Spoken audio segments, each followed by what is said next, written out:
Hey, everybody. Wow, it's Thursday already. But we're not done.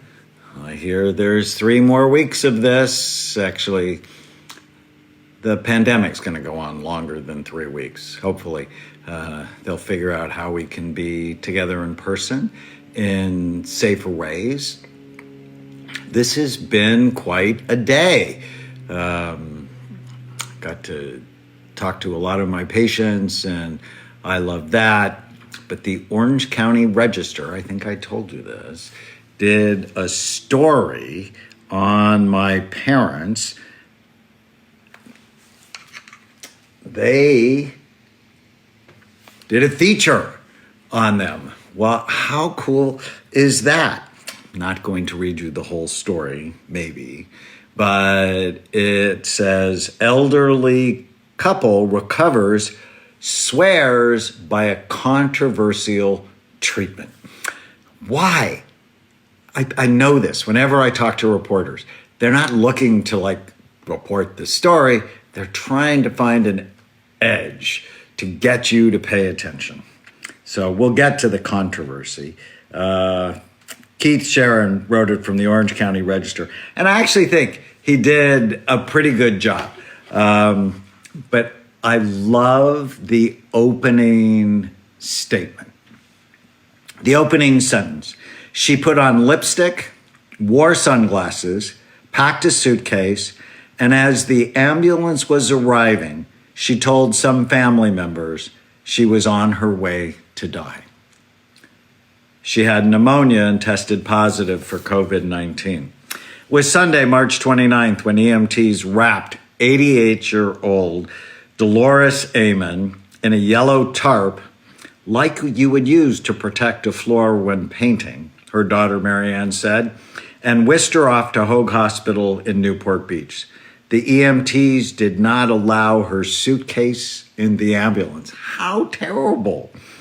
A second ambulance came for her husband. Louis Amon, my father, 90, also had pneumonia and a fever. He made it to the curb with the help of a walker. A second set of EMTs wrapped him in a yellow tarp and took him to Hoag. He too had tested positive for COVID-19. When the Amons arrived, Dr. Philip Robinson, Hoag's medical director of infection prevention, hustled out of the incident command center where he met the Amons in the emergency room. He did not tell them what he was really thinking. I was petrified, Robinson said. The older you get, the more complications there are. But he had not met my mom and dad. The Center for Disease Control released a morbidity study in March that said between 10 and 27% of COVID-positive people over than 85 will die. The rate is less than 1% for people under the age of 64. Now, notice how he writes that. It's like, oh, it's terrible. Think of this. 88 and 90, they have a 90 to 73% chance they're getting out of the hospital. So just saying, where you bring your attention determines how you feel. Let me say it again. Where you bring your attention determines how you feel. Seeing the Amons, who have 7 children and 50 grand, great-grand, and great-great-grandchildren bothered him so much. I didn't sleep for a couple of days, Robinson said. But something strange happened on the way to the Amons' obituaries. Fewer than 5 days later, the Amons were discharged from home, weakened but COVID-free. Louis, who owns 8 supermarkets in Los Angeles, is currently working from home in Newport Beach, and Dolores, with her firecracker personality, is dreaming about the day she can get back out on the golf course. Thank God, Dolores says, it's a miracle. The buzz around Hoag Hospital was palpable. This was one of those heartwarming stories, Robinson said. It gave a little bit of energy to our staff. It gave everyone a great feeling. Heartwarming, certainly.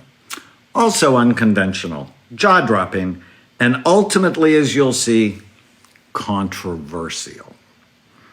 What you believe happened to the Amons may be a litmus test for how you see the world, how you feel about taking risks with medicine, and where you stand politically.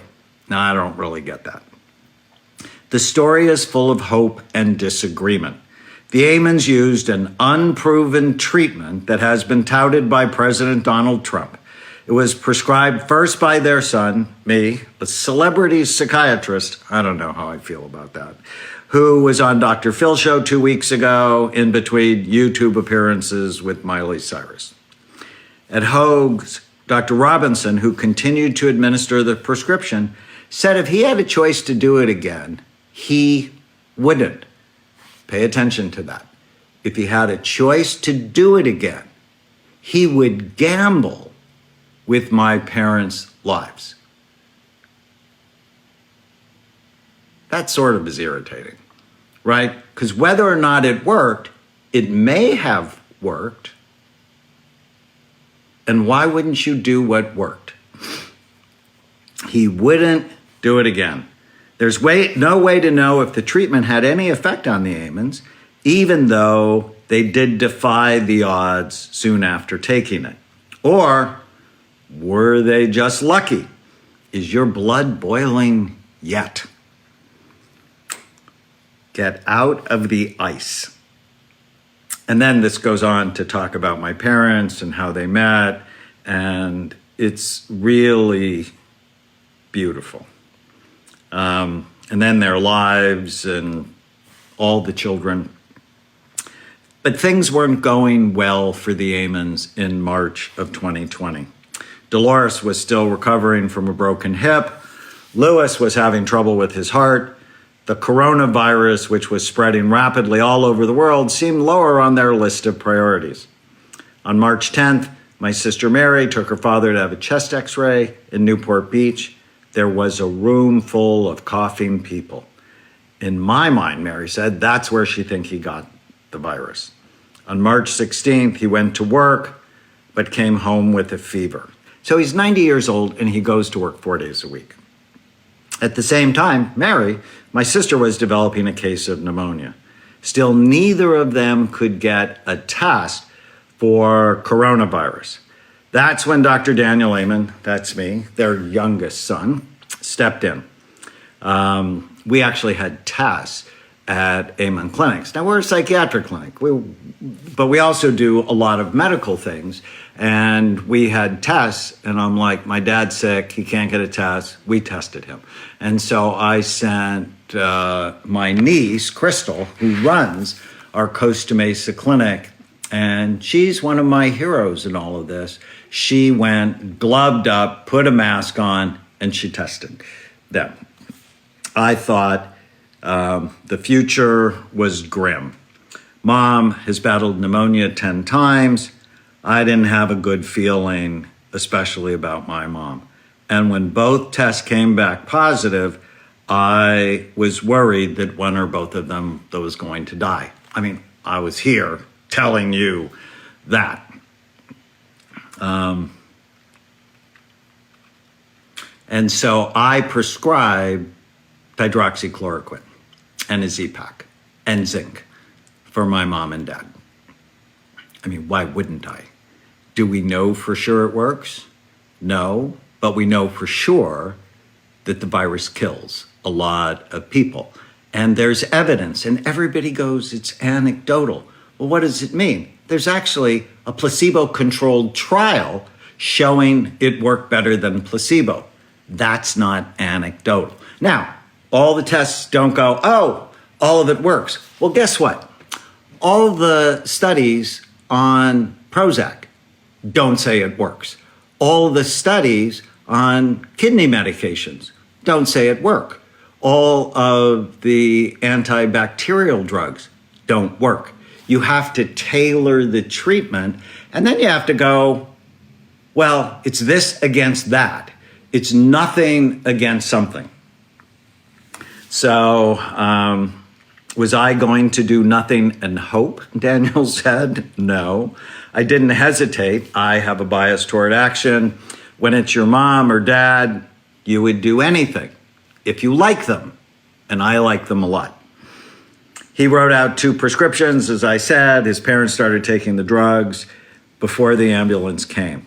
They continued their doses in the hospital.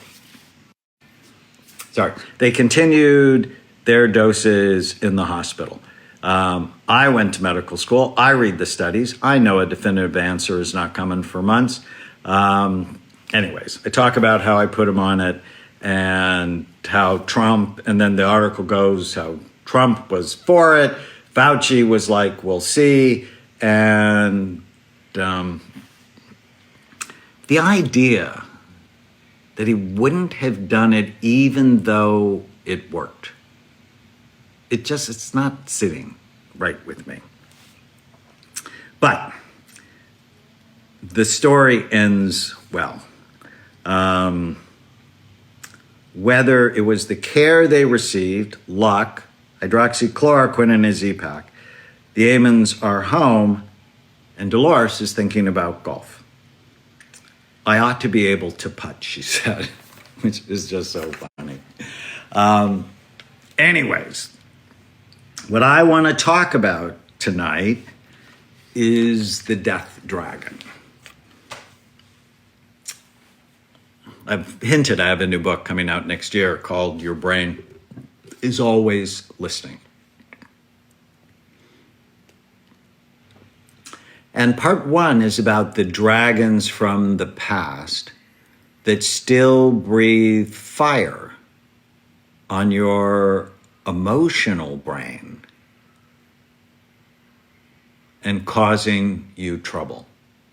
And I have 13 dragons, and we'll go over all of them at some point. But I've been thinking a lot about the death dragon. And I was sort of ambivalent initially about putting the death dragon in the book because some people just deny that it's there. But it's so important. And here's a picture of the death dragon.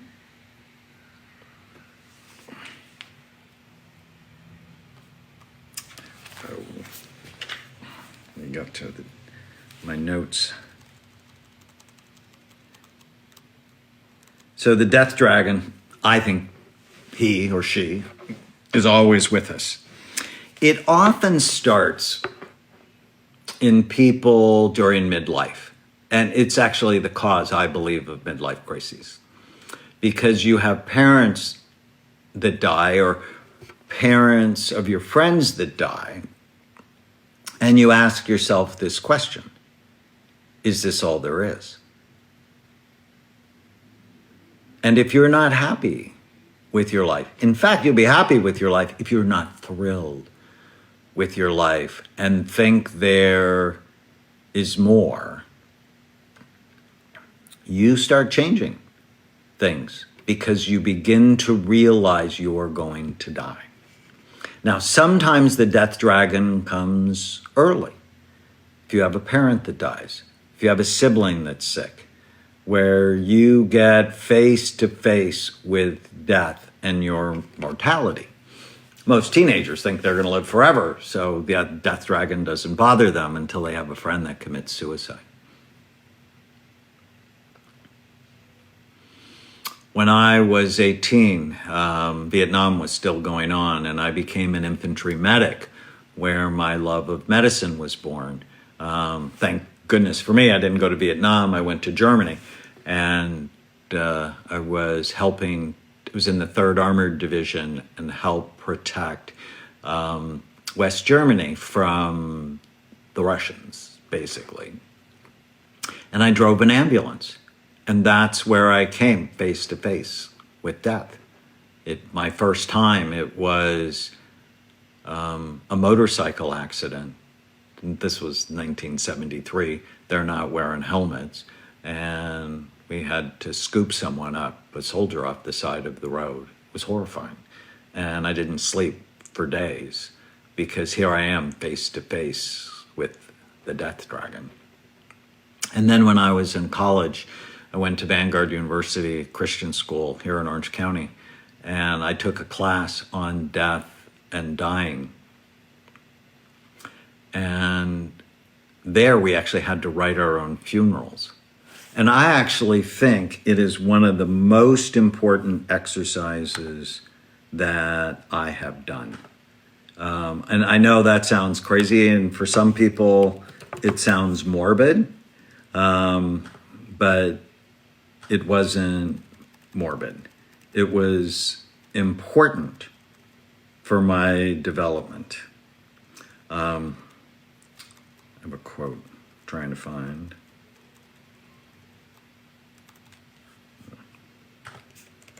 And that's when I learned about Elizabeth Kubler-Ross. She's a psychiatrist, and some of you might know her. She's the most influential thinker on grief. And she wrote something in her book on death and dying. She wrote that it is the denial of death that is partially responsible for people living empty, purposeless lives. For when you live as if you'll live forever, it becomes too easy to postpone the things you know you must do. And in writing my funeral, I have lived my life with the end in mind. And so I often ask myself this question: does this worry, does this issue have eternal value? Am I going to be thinking about it in a year, in 5 years? Does it make a big difference? The fact that I'm sort of irritated with Dr. Robinson, I don't need to hold on to that. I mean, he's going to practice the way he practices. I'm going to practice the way I practice. And when it comes to my parents' health, because they let me, I'm the boss. And quite frankly, if he wouldn't have continued the hydroxychloroquine, I would have fired him.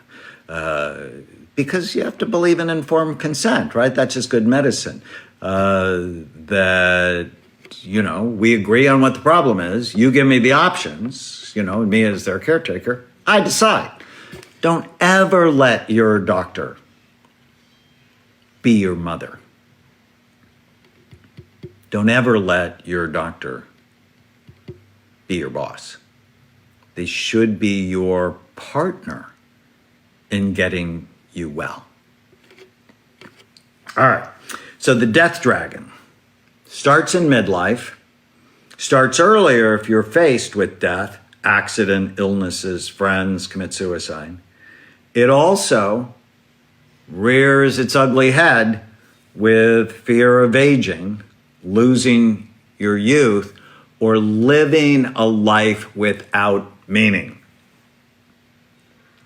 The death dragon also rears its head for parents who fear others will not survive or thrive without you. So when does the death dragon get triggered? And now with the global pandemic, I have this idea, not this cute dragon I showed you, but the Godzilla dragon stomping around the globe, killing people. And now we have 8 billion people who are afraid. And the death dragon is being triggered.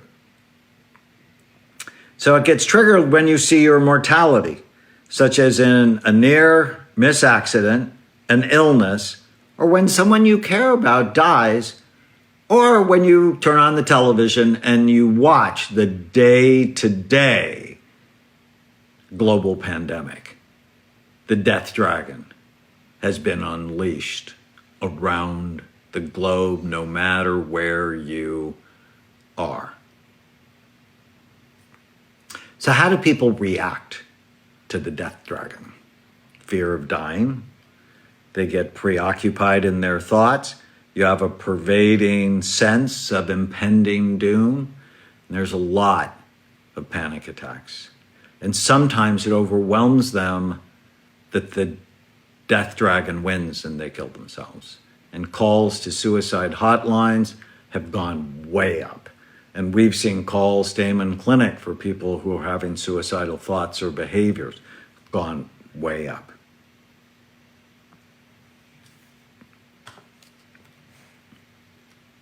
So, how do you tame the death dragon? Well, one, you have a bucket list to know what you want to accomplish during your life, and you go after it.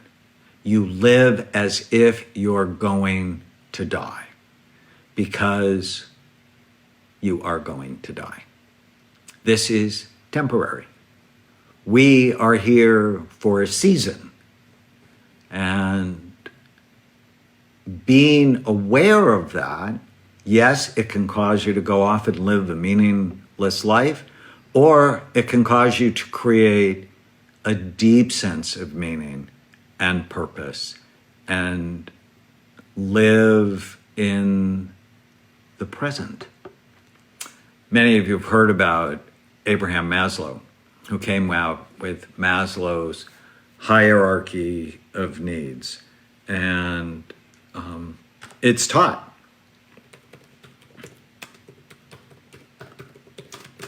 In all psychology classes. I mean, virtually all psychology classes. And it starts with physiological needs. Do you have air, water, food, shelter, sleep, clothing, safety? And this is being shaken to our core right now.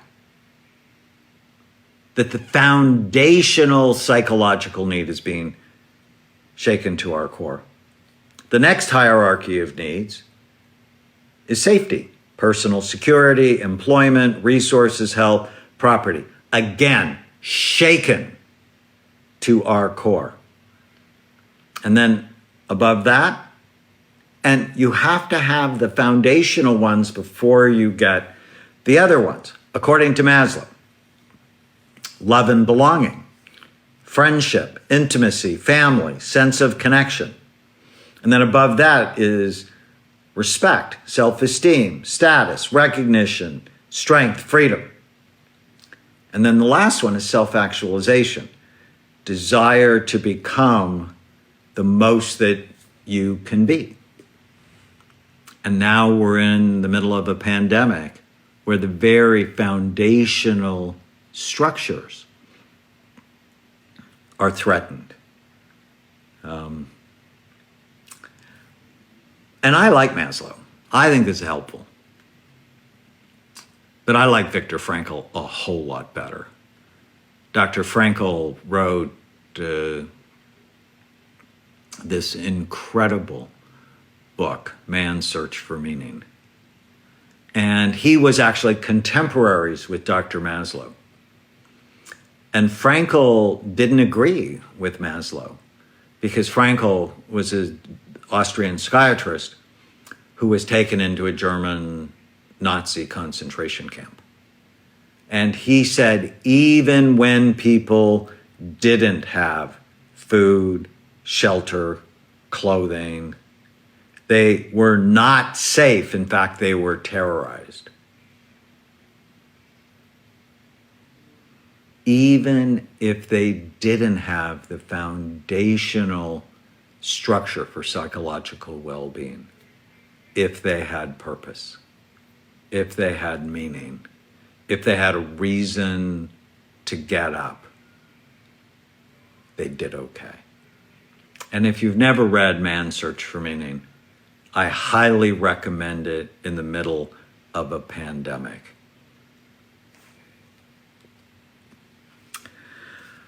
Okay, so taming this dragon, you gotta have purpose.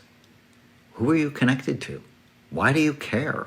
What is your deepest sense of meaning and purpose? I love my mom and dad. I love being connected to my siblings. I adore my 4 children, my 5 grandchildren, my 2 nieces. I love the work I do. What's your sense of meaning and purpose? Why are you on the planet? Are you here by random chance? Or do you believe that there is intelligence in this universe? I don't get the whole random chance thing because of the second law of physics, which means things go from order to disorder. I think there's creative design. Bucket list. Why are you here? Focus on issues that have eternal value. After you've taken care of today by taking care of your health and supporting your family, focus on issues that have eternal value. Ask yourself, does this worry, does this problem, does this moment have eternal value? And then, and this really helps me, list 10 good things about dying.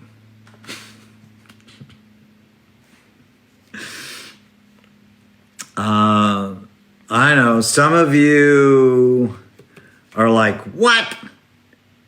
There's nothing good about dying. Well, I'm going to give you some of mine.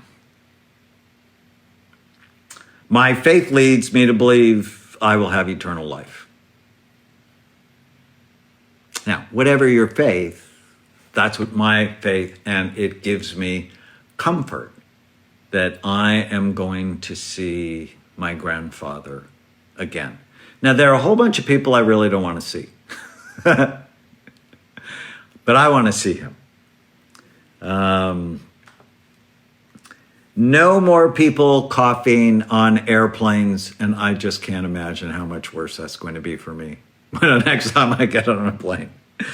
No more traffic. I live near Los Angeles, so that's a big deal.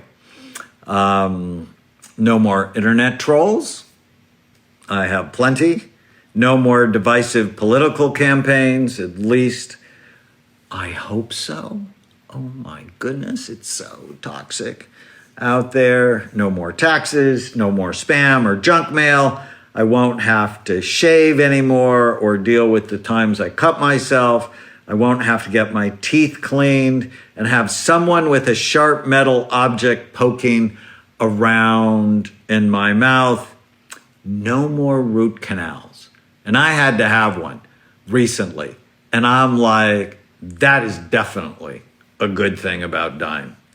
And no more computer crashes where you lose an hour's worth of work. What are good things about dying for you?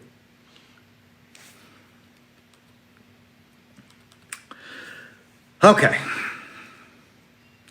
In the book, the last thing I did for each of the 13 dragons was I imagined what movies these dragons liked. That if this is your primary dragon, what movies would you like? And for this one, Heaven is for Real. So those of you who believe there's another side, Ghost, love the movie with Whoopi Goldberg and Demi Moore. The 5 people you meet in heaven. And I am actually going to be on Mitch Albom's podcast, Tuesdays with Maury, the author of Tuesdays with Maury. He and I have become friends, and he's just a super wonderful human being. And I've loved the book and the movie. And then TV shows such as The Long Island Medium. I've actually gotten to scan Teresa Caputo 3 times and watch her do her work. And you know, all around the world, people believe in mediums. Here, we think it's witchcraft or fake, but I think she's fascinating. So do not let the COVID-19 death dragon ruin your day. I mean, let's just be honest and face it. You're going to die. And I had read this before. Let me see if I can find it again. Yes, I love this from C.S. Lewis, one of my favorite authors. It's a good way to close this section on the death dragon. In one way, we think a great deal too much. And here he's writing about the atomic bomb in 1948. So I'm just going to replace where he says the atomic bomb with COVID-19. How are we to live in an age of pandemic? I'm tempted to reply, Lewis writes, why, as you would have lived in the 16th century when the plague visited London almost every year. Or as you would have lived in a Viking age when raiders from Scandinavia might land and cut your throat any night. Or indeed, as you are already living in an age of cancer, an age of syphilis, an age of paralysis, an age of air raids, an age of railway accidents, an age of motorcycle accidents. In other words, do not let us begin by exaggerating the novelty of our situation. Believe me, dear sir or madam, you and all whom you love were already sentenced to death before the pandemic was invented. And quite a high percentage of us were going to die in unpleasant ways. We had indeed one very great advantage over our ancestors, anesthesia. And we still have that. Although today what we have is social media. And we have video conferencing, and we have FaceTime, and we have texting. We have each other. We do not have to be isolated. Think about this. If there was a stay-at-home order 100 years ago, the level of loneliness would just skyrocket.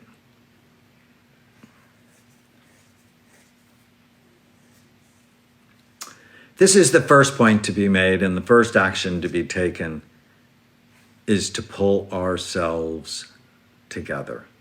It is perfectly ridiculous to go about whimpering and drawing long faces because the scientists have added one more chance of painful and premature death to a world which already bristled with such chances and in which death itself was not a chance at all, but a certainty.